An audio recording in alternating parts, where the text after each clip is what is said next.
이런 부분들은 회사에서 알아도 문제, 몰라도 문제예요. 아시겠어요? 아시겠어요?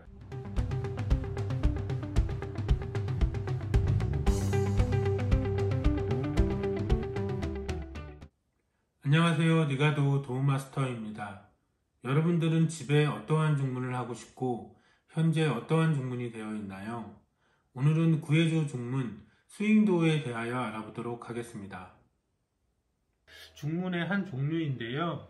평수와 상관없이 현관이 좀 좁게 나오는 구조여서 스윙도어가 많이 판매가 되고 있어요. 근데 오늘 소개해드릴 영상은 스윙도어가 시공이 되어 있는 세대의 하자를 위해서 촬영한 영상이에요. 그래서 어떤 부분이 잘못됐고 어떤 부분을 중점적으로 보고 판단하고 선택을 해야 되는지 그 짤막한 영상을 보여드리면서 소개를 하겠습니다. 스윙도어의 장점은요, 현관에서 95% 이상 문이 열린다는 장점이 있어요. 그리고 그 앞뒤로 회전하기 때문에 밀어도 되고 당겨도 되는 그 동선에 제약이 없는 중문이에요. 그리고 댐퍼 기능이 있어서 아무리 세게 밀거나 닫아도 천천히 닫히는 댐퍼 기능이 있어요. 그래서 손게임이나 그리고 뭐 소리, 소음 이런 것들이 많이 되어 있는 좁은 공간에 특화되어 있는 중문이라고 할 수 있습니다.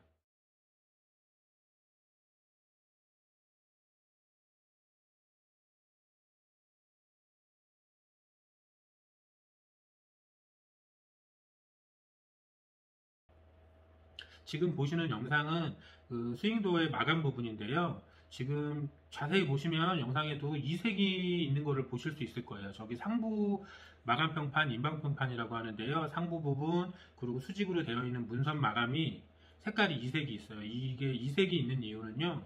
아마 연도가 틀리거나 필름의 연도가 틀리거나 아니면은 이 필름들도 여러 회사에서 카피를 해서 이 필름은 영림 50번이라는 필름인데요. 여러 회사에서 카피 필름을 만들어서 쓰고 있어요. 그래서 그게 색깔이 농도가 조금씩 틀리는 경우가 있는데 이거는 아마 그 시공하시는 분이 챙겨올 때 잘못 챙겨오거나 생산해서 잘못 생산이 되어 있는 부분을 그 시공 방문 들여서 그대로 시공을 한 케이스예요. 그래서 보시면 왁구 부분하고 그 문선 부분이 색깔이 약간 이색이 있는 게 보이실 거예요. 그리고 여러 군데가 벌어져 있고 틈이 있는 게 보이실 거고요. 이게 자산 가치도 되고 집이라는 게 평생 오랫동안 사용하는 그런 부분인데 이렇게 정말 매일 사용하고 매일 보는 중문이 이렇게 마감 부분이 너무 이렇게 되어 있으면 속이 많이 상하실 것 같아요. 자, 위에 보시면 마감 부분이 많이 벌어져 있는 게 이게 마감 평판을 좀 짧게 하신 것 같아요. 시공하시는 분들이 좀 빠르게만 하시려고 하는 경향이 있어서 실리콘 마감 부분이 자꾸 일어나는 부분이요. 이게 원래 먼지 제거를 확실히 하고 마른 상태에서 이런 실리콘 마감을 해야 되는데 그냥 빨리 빠르게 하다 보니까 아무래도 이런 부분이 금방 일어나고 변색이 되고 그런 부분들이 있습니다. 이게 지금 왁구하고 평판 사이 새가 뜬 건데요. 이런 것들도 하나하나 신경 써서 누르면서 마감을 해야 되는데 그렇지 못하다 보니까 갈수록 많이 벌어지네요. 저렇게. 누르면 들어갈 거예요. 저렇게. 들어갔다 나왔다 들어갔다 나왔다. 이게 중문이 뭐 잠깐 한두 달 1, 2년만 쓰는 품목이 아니기 때문에 정말 심도 있게 상담하고 제대로 만들어서 잘하는 사람이 시공을 해야지 오래도록 안전하게 쓸 수 있을 것 같아요. 보시면 여기가 콘크리트 벽면에 도배 마감으로 되어 있는 곳인데 벽을 이렇게 손으로 훔쳐 보시면 위아래로 쭉 보시면 벽이 울퉁불퉁해요. 그걸 도배로 소배지를 치고 도배를 했기 때문에 좀 평평하게 수직이 잘 맞아 보이지만 만지시면 울퉁불퉁해요. 근데 이런 마감 평판을 좀 더 치수를 정확히 재고 심도 있게 잘라서 마감을 좀 깔끔하게 하면 저런 틈들이 안 보이게 할 수 있는데 일단은 시공하는 사람들은 빠르게 시공하는 게 목적이고 빨리 하고 뭐 또 다음 현장으로 가고 이러기 때문에 저런 부분들이 많이 좀 미흡한 부분들이 있어요. 지금 이 세대가 특별하게 못한 집도 아니에요. 그러니까 거의 이런 정도의 시공력을 갖고 있어요. 이 부분은 도구를 끼는 부분인데 모여가 좀 길게 되어 있는 거를 그대로 갖다 끼니까 저렇게 밑으로 쳐져 있는 부분이에요. 네. 이런 것들은 얼마든지 시공하는 사람이 신경을 써서 하면은 좀 더 완성도 있게 시공을 할 수 있는데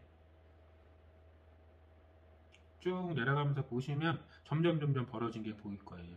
이게 신발장 서라운드 부분이랑 중문 부분이랑 레이저로 측정을 해보진 않았지만 대부분이 이 신발장 서라운드 부분은 수직이 맞아요. 중문 시공하시는 분이 좀 틀어질 수도 있어요. 이런 부분을 절하면은 지금 보시면 서라운드 밑에 하얀색 실리콘으로 되어 있죠. 이런 부분을 하얀색 실리콘으로 쓰면 좀 더 완성도 있게 깨끗하게 나올 수 있는 부분을 하얀색 실리콘 쏘기가 아무래도 좀 부담스러우신 분들은 저렇게 반투명 실리콘을 쓰는 경우가 있어요. 이게 수평이 많이 안 맞으니까 불이 꺼지니까 이런 빛샘이 많이 보이네요. 빛이 보인다는 건 그만큼 냉난방 효율이 떨어지고 미세먼지나 이런 부분들이 많이 들어올 수 있는 부분이죠. 현장 컨디션도 있어요. 바닥 수평이 다 고르지 않으니까. 그래서 상담할 때 현장 실측을 정확히 해서 수평이 너무 맞지 않거나 오차 범위 이상이 되면은 중물 시공을 안 하는 게 더 좋은 걸 수도 있어요. 그랬구나. 자, 제일 이 세대의 문제점이 지금 이 부분이에요. 이 스윙 도어는 그 여러 가지 형태가 있는데요. 지금 보시는 거는 가운데 와이어를 한번 당겨 주시는 부분이에요. 그러니까 적은 고정 문을 활짝 펼쳤을 때 적은 힘만 들이면 저 와이어가 한번 당겨줘서 문이 닫히고 댐퍼가 마중을 나와서 천천히 당겨주는 그런 건데, 지금 이 시공하시는 분이 저 중심 뭉치의 목 부분, 원래는 그 저 톨 밸런스 중간 부분에 저 와이어가 결합이 되어 있어야 되는데 저거를 밑에다 했어요. 저 부분은 정말 잘못된 부분이에요. 문을 펼쳤을 때나 닫아줄 때 저 와이어가 밑으로 내려갈 거예요. 저렇게 문을 펼쳐져 있을 때 그럼 소음도 있고 문이 정상적으로 작동을 안 하게 되는 거죠. 더 위로 올라갔어야 되는 부분이에요. 저게 눈으로 정면 운수로 바라봤을 때는 상판도 많이 떠 있고요. 저거는 시공하신 분이 다시 가셔야죠. 왜냐면은 중문 시공이라는 거는 시공자가 랜덤으로 배정이 되면은 그 사람 책임을 지게 되어 있어요. 일단 시공 방문을 하면 시공비가 책정이 되기 때문에 하자가 발생하면은 저거는 누가 봐도 시공하자기 때문에 시공한 사람이 가겠죠. 그러면은 자질이 없는 사람이 다시 방문 들여서 하면 더 좋아질 수가 없을 것 같아요. 이런 부분들은 회사에서 알아도 문제, 몰라도 문제예요. 아시겠어요? 중문을 처음 접한 소비자분들에게 시공되어진 중문이 어떠한 부분이 잘못된 시공이며 제품의 하자로 볼 수 있는지를 조금이라도 도움을 드리고자 중문의 한 종류인 스윙도어에 설치 시 주의할 점들을 간략하게나마 리뷰해 보았습니다. 완벽한 제품은 없습니다. 완벽한 시공도 없고요. 하지만 주인의식과 장인정신을 가지고 완성도 있는 시공을 할 수 있습니다. 잘못된 부분을 알아야 잘할 수도 있는 거니까요. 그럼 다음 영상도 기대해주세요.